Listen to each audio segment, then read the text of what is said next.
They say plants like music. Yeah, no, like really, they respond to the vibrations of it, which means that this playlist you're listening to, the plants are too.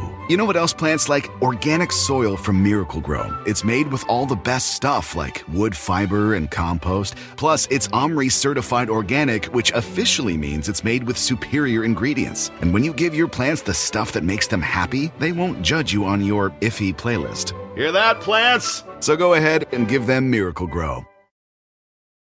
On The Last Complicit. I was in disbelief. I couldn't believe when she told me it wasn't her. I was like, what? I said, you people fucked up this case from day one. He goes, listen, I understand. Paul had a rant on Facebook, which is understandable. Like, he's so sick and tired of being led in this direction, that direction, no direction, maybe. I think Nick really wants to do his job, and he's trying to do his job.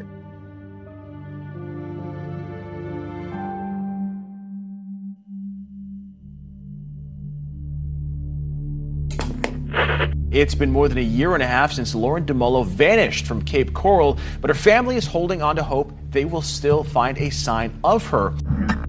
This weekend, Missing in America came to Cape Coral to assist in the search. We came down today to get the lay of the land. It's really hitting home. It really makes me happy that we're not giving up on her. Where is Lauren Dumolo? I'm Hillary Wadsworth. And I'm Caitlin Boddy. And you're listening to Complicit.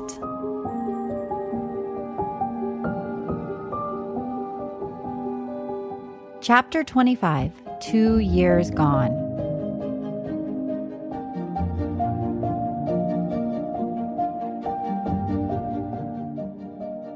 Today is June 19th, 2022. Today marks 2 years since Lauren Dumolo disappeared. For those close to Lauren, it's been the hardest 2 years of their lives.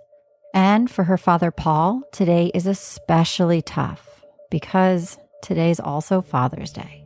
When my daughter didn't call me for that Father's Day, I knew it was going to be bad because, like I said, that was the first time, she's ever not called me for Father's Day. And it's really, a horrible, horrible thing not knowing. The answers seem like they're just on the brink of discovery. Every tip that has come in seems promising. Every theory seems like the right one at the time. Every suspect seems, suspect.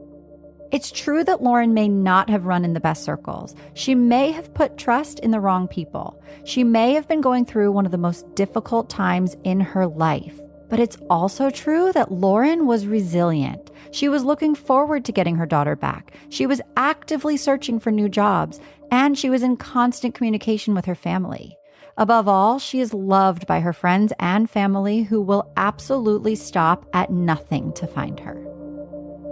But beyond friends and family, there's someone new who will stop at nothing to find Lauren. A new detective has joined Detective Jones and his team of investigators on Lauren's case. We're going to refer to him as the new detective, or bleep out his name when someone is talking about him for privacy. So far, Paul Dumolo has been very pleased with his involvement in Lauren's case. I know he's doing everything in his power to get to the bottom of this. And I don't think he'll ever stop until he does. When he gets something or knows something, he'll call. Yeah. I can call him anytime. He'll talk to me for hours, man. I call him at home and the man picks up his phone. I try not to bother him too much. The new detective does seem to be a responsive asset to the case. But just to be clear, it's still Detective Jones heading up this investigation and communicating with the public. Chapter 26, Missing in America. When Lauren disappeared, it was the height of the COVID lockdowns. Despite this, Lauren's friends and family gathered, searched, and recruited complete strangers to help them knock on doors and canvass the area, all while putting their own health at risk. Catching COVID doesn't usually come with a silver lining. In fact, for Lauren's family, it's particularly frightening given that it was what ultimately led to Anne's passing. But for Lindsay, Lauren's sister, getting COVID this past January had an unexpected bright side. I believe it was around January. I got COVID and I was trying to find some shows to watch because I was trying to like isolate myself from the rest of the family because I didn't want to get anyone infected with COVID. So this Finding Andrea story, this like documentary of this girl finding Andrea, came up like a few times on my device, and I just kept kind of looking at it, and I was kind of interested. And then like a little bit of the preview kept just saying kind of like Lauren's story. So I clicked on it and I discovered this documentary, and it was really interesting. Like, I just could not stop watching it. It's absolutely amazing. Finding Andrea is a 4-part documentary series that first aired on Discovery in October of 2021. It details the circumstances surrounding the disappearance of and the search for 37-year-old single mom Andrea Knebel. Hauntingly, Andrea was a highly respected and essential member of the missing persons advocacy group Missing in America at the time of her own disappearance. Missing in America is led by a bright, no-nonsense, highly motivated missing persons champion named Nancy Schaefer and her chief investigative partner, Joe Fanciulli, a retired homicide detective with an impressive 53-year career in law enforcement and investigative work. You might also know Joe from his hit true crime podcast on Wondery called The Donut Shop Murders. The Finding Andrea series chronicles Nancy, Joe, and the Missing in America's all-too-close-to-home search for Andrea, who vanished without a trace on August 13th, 2019, just 10 months before Lauren, from Louisville, Kentucky, and whose disappearance also remains unsolved. It goes into how Nancy and Andrea would find missing people, and they have a group called Missing in America. And Andrea was very street smart. But then like you later discover in this show that she was involved in drugs actually. So again, it was kind of like Lauren's story. So it was intriguing. She was battling with drugs, but she was also like a good human person. You know, she was a good person. And she was even trying to find missing people because she knew how important it was and how sad it was for the families. So anyways, like in this show, eventually she goes missing herself, and it's just tragic. I mean, she's missing longer than Lauren right now. The story really resonated with Lindsay. But not only that, she had a connection to Nancy and Joe. In the show, she has a metal detector on Venice Beach. And I'm like, whoa, Venice Beach. So for like a minute, I'm like, is that in California or is that in Venice, my area, Venice, Florida? And sure as hell, she lives like probably like 20 minutes from me. So that was kind of crazy because she lived all the way up north where her friend was missing. And then she moved all the way down south and now lives 20 minutes from me. And strangely, the whole time Lindsay had been watching the series, she felt a nagging familiarity about Andrea. Not just because her story had elements of Lauren's, but because she actually looked familiar. Then it hit Lindsay. Remember that People magazine that featured Lauren front and center on its cover along with other missing moms? In another twist of fate, Andrea Knebel and Lauren Dumolo are pictured side by side on that cover. Lauren's case goes back to June of 2020, and it recently received national attention. Her picture was on the front of People magazine with other missing moms. This is her right here. It was too much for Lindsay to ignore. She took action and wrote to Nancy asking for help in Lauren's case. Nancy didn't even have to think about it. Immediately, she messaged me back, and then she also video chatted with me and said, I would love to help find your sister. Missing in America's involvement in Lauren's case meant more sets of fresh eyes, even more people selflessly volunteering to help bring resolution. And while you may be thinking something along the lines of, but isn't this now too many cooks in the kitchen? Well, just wait and see what they bring to the table. But first, meet Nancy and Joe, the brains and the brawn behind Missing in America. My name is Nancy Schaefer, and I am the founder of Missing in America. My name is Joe Fanciulli. I'm a retired homicide investigator. I'm the director of investigations for Missing in America. Missing in America might have been catapulted to fame by the Finding Andrea documentary series, but they've actually been around for quite a while, quietly working both independently and alongside law enforcement to recover missing people. and they're good at what they do. We've had a fair amount of success. We don't have the 100% that some people claim, but we're about 98% in recoveries over the 16 years that Missing in America has been an entity. As you can imagine, they get frequent requests for help. Just since the first of the year, we're heavily involved in 5 cases, and in 3 of them, we recovered people live. We returned missing people to their families. One was a child that was a parental abduction, and this poor kid had been abducted for over 2 years. We were able to find him in a week.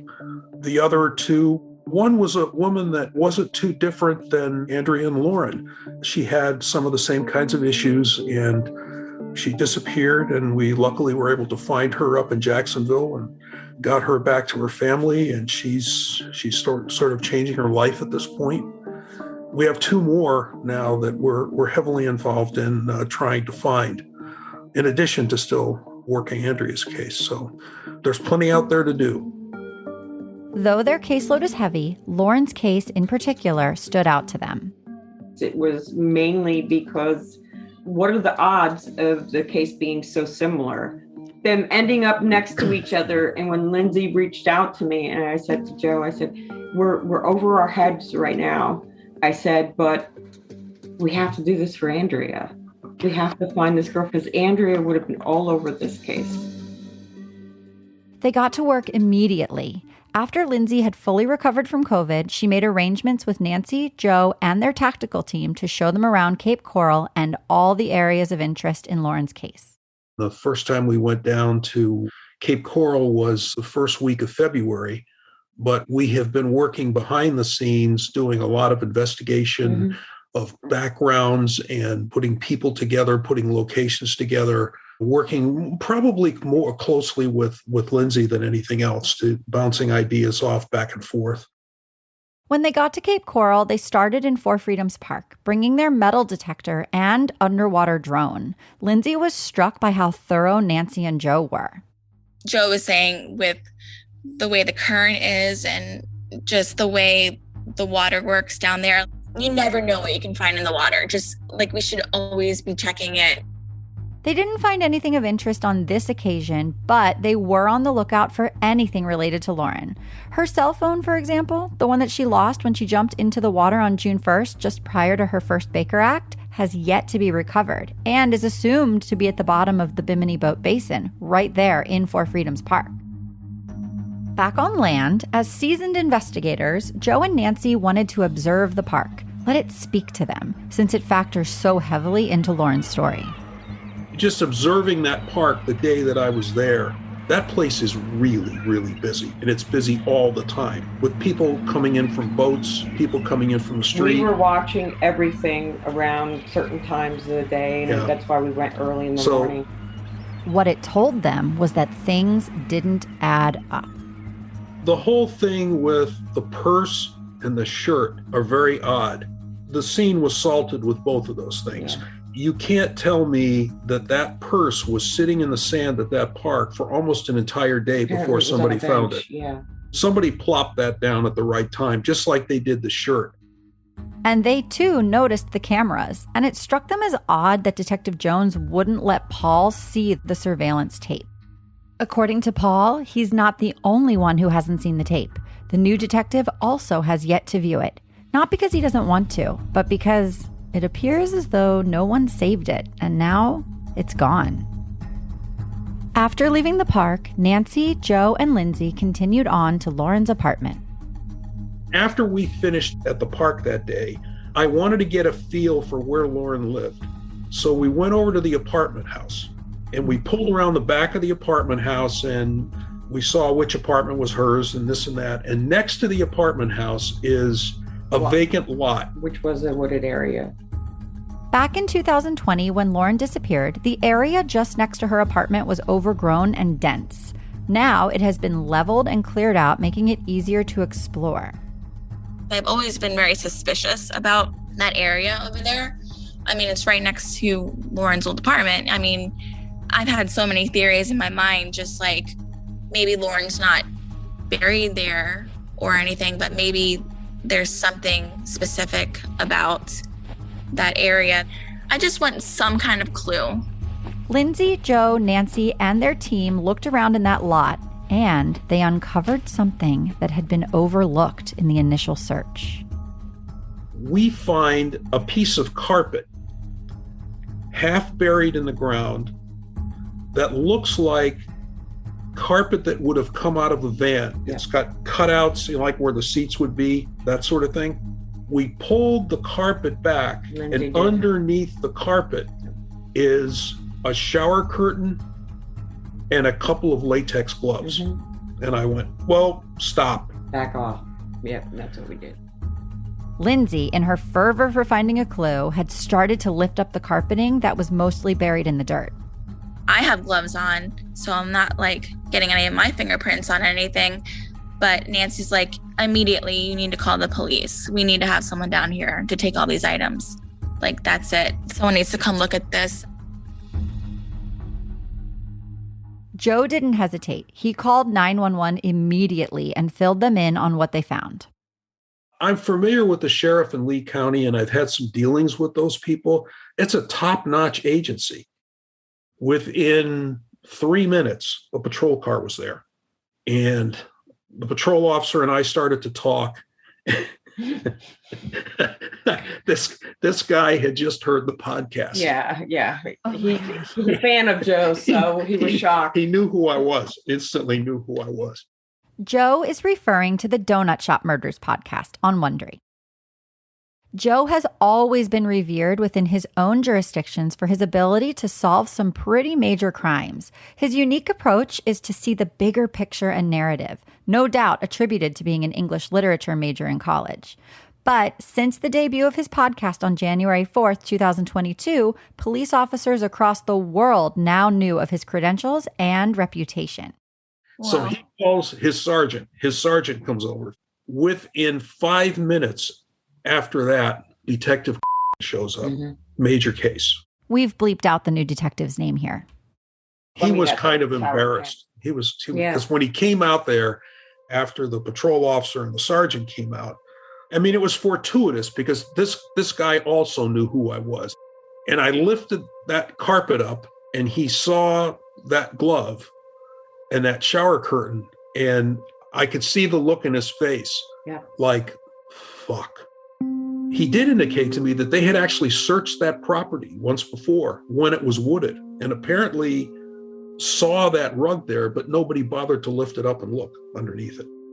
He brought a CSI team out there, and they took the gloves and the shower curtain with them and left the rug, but the rug was probably not very useful at that point. When the new detective arrived and identified himself, Lindsay, like Paul, was encouraged by his assistance on the case. Actually, I found out that day that there was like another detective assigned to Lauren's case too. And he was, first of all, like the nicest guy, and he saying that it's very personal for him too, because he's actually seen Lauren walking around Cape Coral. Like, he would wave at her. He had like a really, like, I don't know, like, he just thought she was like the sweetest girl, and he called her Speedy Gonzalez. She was always on a mission. She was always walking somewhere important, and he just knew her, and he always waved at her. Just the fact that she's gone, it blows his mind, and he wants to solve this case. With the introductions made and evidence collection in progress, the Missing in America team, alongside Lindsay, wanted to gain an inroad with the Cape Coral police, anything to find out how the investigation was going. Lindsay and I probably stood in that field for an hour talking. And he talked to Lindsay. I walked away for a while because I could tell he wanted to talk to her privately. And they talked for a while. The long and the short of it was, can't give me any information. Mm-hmm. He will confirm or deny if I ask him something. Mm-hmm. Jones isn't going to talk to me. Jones has no interest in talking to me. Jones won't give me any information. So between a rock and a hard place. But I have sent him emails of things that we found. He will take information from me. He won't reply to me, but I know he's got it. We, too, have reached out to the new detective, but have not received a reply. Though, just like Joe, we do know he's listening. all the detectives are working really hard on Lauren's case. I'm sure that they actually told me that complicit is actually really good for their case because they're constantly getting leads that way. People are constantly calling in and even giving them some kind of small information. While Cape Coral PD understandably continues to be tight-lipped, Nancy and Joe are not without their own additional assets. Joe has access to hundreds and hundreds of retired law enforcement people, forensics within that field that we can bring in possibly to see if some of them would donate their time to assist in this case as well. And one of their trusted resources is actually Peace River Search and Rescue, headed up by Mike Hadsell, who we heard from in our last bonus episode. I would like to have Mike take a cadaver dog to that area before we start building. I don't care what Jones says. I believe Mike. I believe Mike's dogs. Whether or not the items recovered in the lot adjacent to Lauren's old apartment building are related to Lauren's case, they had still been ignored by investigators for nearly 2 years.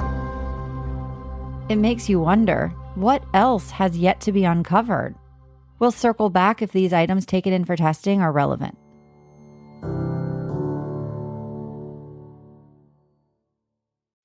Hi, it's Martha Stewart. You know, I spend a lot of time thinking about dirt. At 3 a.m., at all hours of the day, really. What people don't know is that not all dirt is the same. You need dirt with the right kind of nutrients. New Miracle Grow organic raised bed and garden soil is so dense, so full of nutrient-rich, high-quality ingredients. Miracle Grow is simply the best.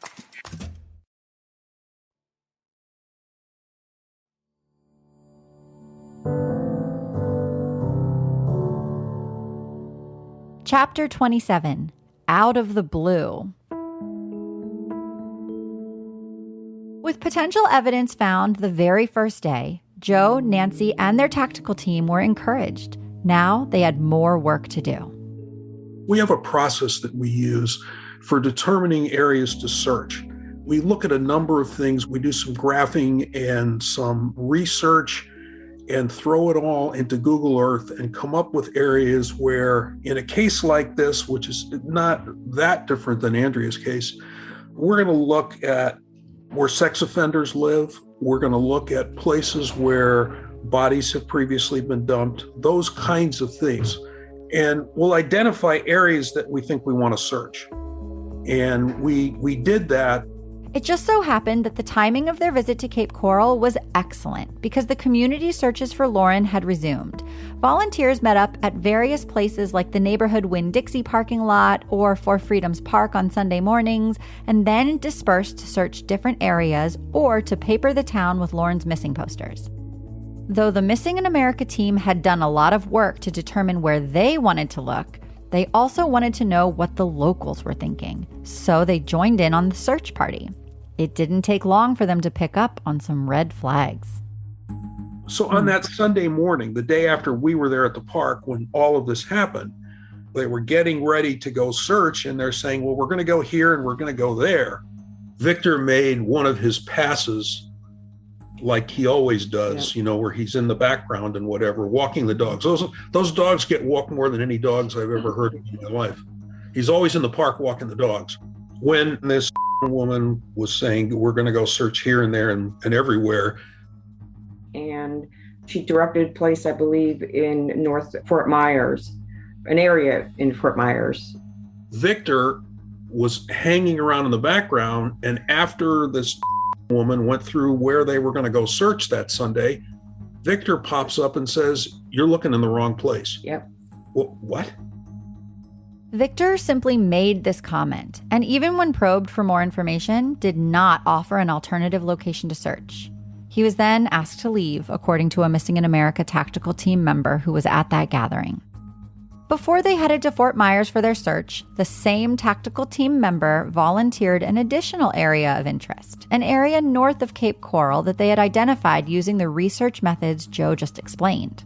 Our tactical team person was saying, well, you know, we're going to go look at this other area also.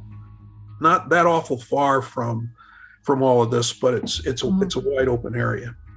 The search party then dispersed, having now been handed their marching orders.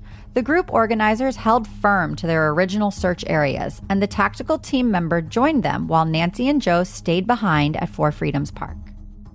Went to that search, and I wanted a metal detector sand area in case something was missed, like jewelry, anything that possible could give a little bit more leads, just to cover all bases. We're bleeping the name of their tactical person here for privacy reasons. He said they hardly searched for 10 minutes, if that. A very, very small area, done and over with, within like 10 minutes. They came up empty-handed. Then the Missing in America team left and went to the area they had pinpointed in the initial group huddle earlier that morning. It was an area they felt they had been strangely urged away from by the group that morning. So it made searching there even more intriguing. And it was. The location that we mentioned to the search group we were going to on that Sunday, when we go out and conduct a search there, who shows up watching us but Gabby. Gabby showed up, out of the blue. It wouldn't have been the first time Gabby showed up unexpectedly. Remember that time he came to Lauren's apartment to collect his television while Cassie, Lindsay, and Matt happened to be there? There's too many coincidences in this case that aren't coincidences. So reminiscent of what Paul Dumolo always says. I don't believe in all these coincidences. I don't believe in coincidences. Something's not right in that mix. Something's not right with a lot of things in this mix with these people. We just thought it was, our guy is up there searching around, and he's kind of like walking back to his vehicle and looks over, and lo and behold, Gabby shows up there. The detective was notified. And then, as soon as that happened, things started moving and people started being re-interviewed. Paul got an interesting update following the search. I got a call a couple of weeks ago from the new detective. He had Gabby in there for 5 hours interrogating him and couldn't break him. And told me he caught him in a lot of lies, but he can't arrest him because of the lies. What were the lies? I'm saying to Gabby, if you're not sure, don't say something. Just say you don't know. Don't tell me something if it's not true. What exactly Gabby lied about wasn't revealed, though. He didn't tell me. He just told me, he can lie, but it's not enough for me to arrest him because he lied. I still don't have evidence. And then the questioning stopped. Eventually, after a while, after 5 hours, he said, maybe I should get a lawyer. And then the questioning had to stop. The new detective was dismayed, but much like the Dumolo family, he wasn't about to give up. He's like, I have to regroup. He goes, I really thought I had him. He goes, and now I don't, I got to regroup and think about this.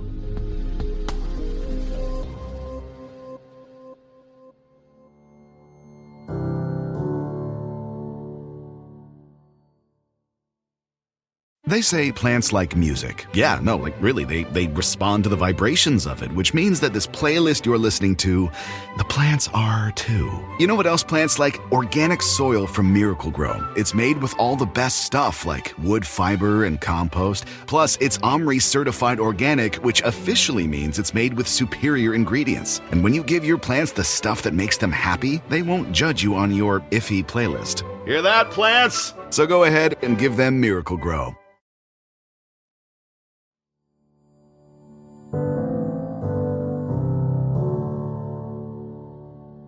His unexpected appearance at the search seemed to prompt action. But just to remind you, Gabby has never been named a person of interest in this case and has never been under arrest in connection with Lauren's disappearance.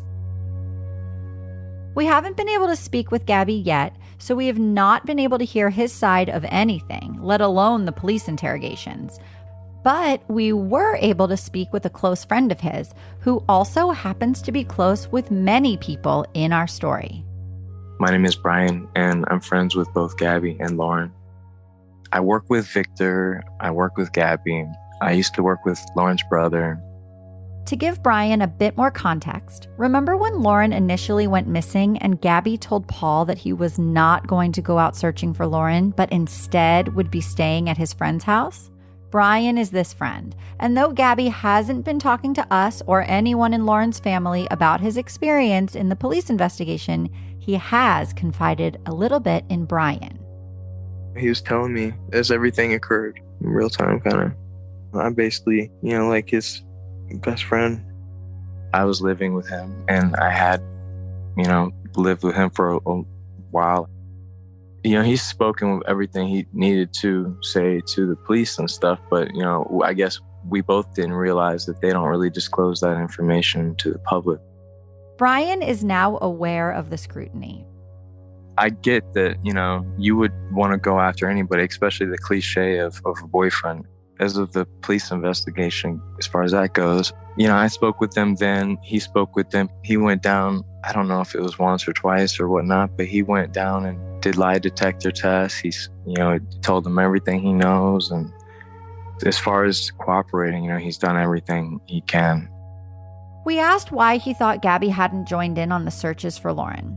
He said that Gabby felt that he was not invited, but he offered up a further explanation as well. He didn't explain his searching, He had mentioned that, searching would seem endless. And really, where are you gonna look? I mean, they already had dogs out there, and I say it's a good thing. The search is a great thing. I'm not saying it's a bad thing. I'm just saying, and I want to keep hoping on that, but he was dealing with his own things. We asked him what Gabby thinks happened to Lauren. Well, this is what he thinks. He doesn't know what to think because his emotions won't let him, how do you grieve? What do you think? How do you feel? Did they leave? Did they get kidnapped?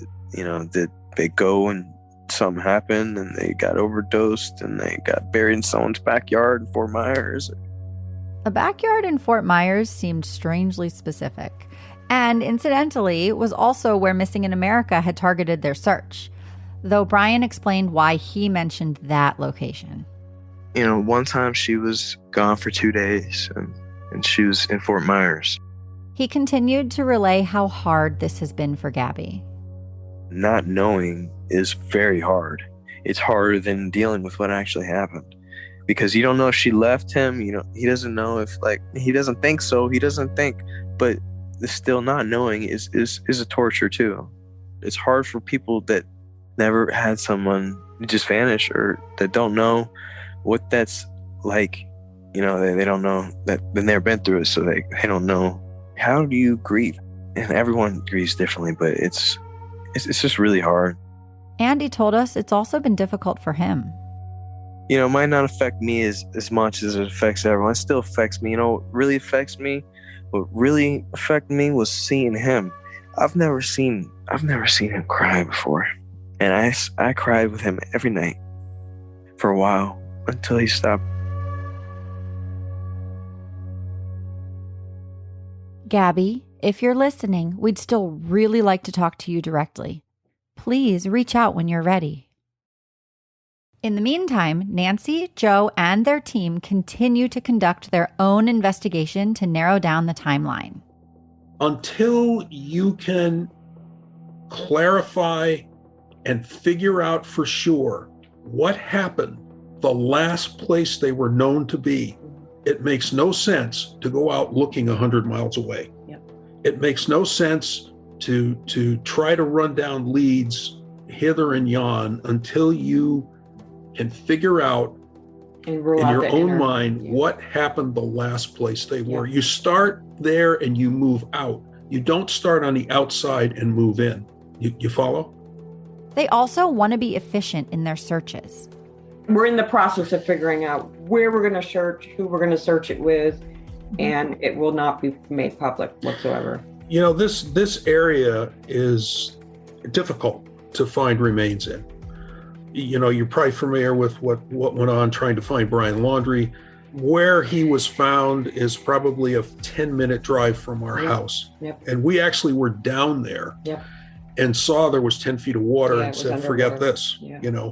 It's like that in the area where they're at down there. Yeah. She could be in one of these open state park, national park areas 5 feet off of a road and you wouldn't find her because of the way things are with overgrowth and that sort of thing. Mm-hmm. You almost have to figure out from people's actions a potential location. and go search that. As a retired detective himself, Joe understands his civilian role, despite holding out hope that the investigators handling this case will allow him access to more so that he can do what he does best, solving crimes. We have made some inroads with Cape Coral PD and provided them with information. And we'll continue to do that as we find things. We've conducted searches of our own and provided information of what we have found there. So we're going to do whatever it is we can do to help. In Nancy, Joe, and the new detective, Lindsay has renewed hope. But after 2 years without her sister, she's still outraged. It's gone on too long. It really has. Everyone keeps saying, one day. Even the detectives, they say, one day I'll be able to tell you more. One day we're going to find her, and just be patient. But we're all being patient, but I wish we knew something. This is enough. Enough is enough. And I think we all need to get stronger. Whenever any kind of information comes out, I think everyone in that group, that Bring Lauren Home group, we all need to be stronger and just say, fuck it. I don't care about anyone's feelings anymore. I don't care if you're stepping on anyone's toes. If you know someone who's going to be mad that you're talking about something significant, but I don't care anymore. I want justice for Lauren. I want to find her, and I'm fucking annoyed that we can't find her. It breaks my heart. It's going on 2 years. 2 years this year. She'll be missing her 3rd birthday, July 14th, and there's no justice. Paul, too, can't fathom how there has been no resolution. I thought by now, this would have been solved a long time ago, naturally. Unfortunately, we're still in the same place, basically. My daughter has not been found. There hasn't been very many updates in the case. And after 2 years gone, Paul does suspect the worst. I would like to give my daughter a proper burial. She deserves that. And somewhere people can come and go visit her. Not just, a tree that somebody planted or a park bench that somebody sits on, but an actual, headstone that people can actually, come and see where my daughter's remains are, our family and friends, and know that she's finally laid to rest. So he has a message for everyone.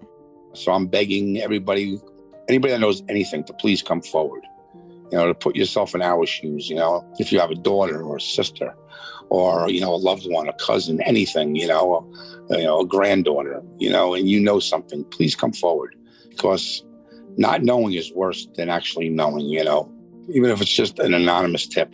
Please call the Cape Coral Police Department or contact, people from this podcast.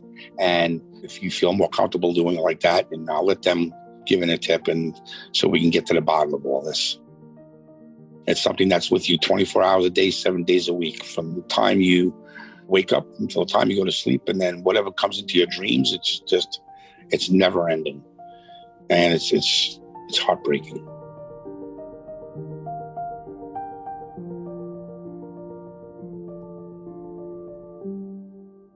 For all the attention Lauren's case has received, all the nationally broadcast programs, local news coverage, podcasts, Reddit threads, covers of publications, her case is still widely unknown.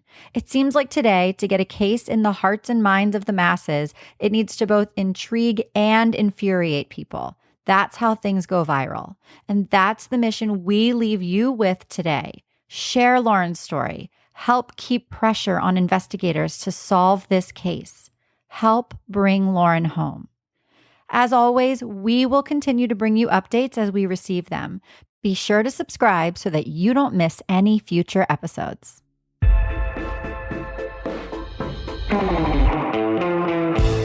Thanks for listening to Complicit, a true mystery podcast about the disappearance of Lauren Dumolo. If you have any information about the disappearance of Lauren Dumolo, please call 1-800-780-TIPS. That's 1-800-780-8477. Or go to www.capecops.com/tips.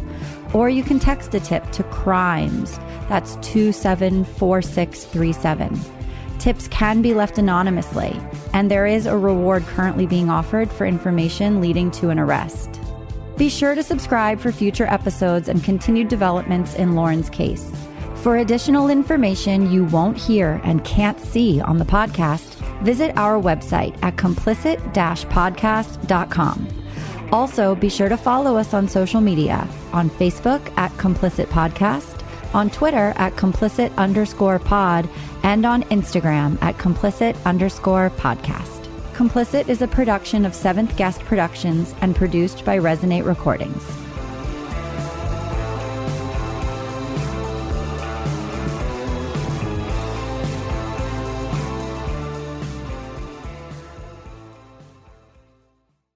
And now, here's another podcast we like, and you may as well. Hi, it's Martha Stewart. You know, I spend a lot of time thinking about dirt. At 3 a.m., at all hours of the day, really. What people don't know is that not all dirt is the same. You need dirt with the right kind of nutrients. New Miracle Grow organic raised bed and garden soil is so dense, so full of nutrient-rich, high-quality ingredients. Miracle Grow is simply the best.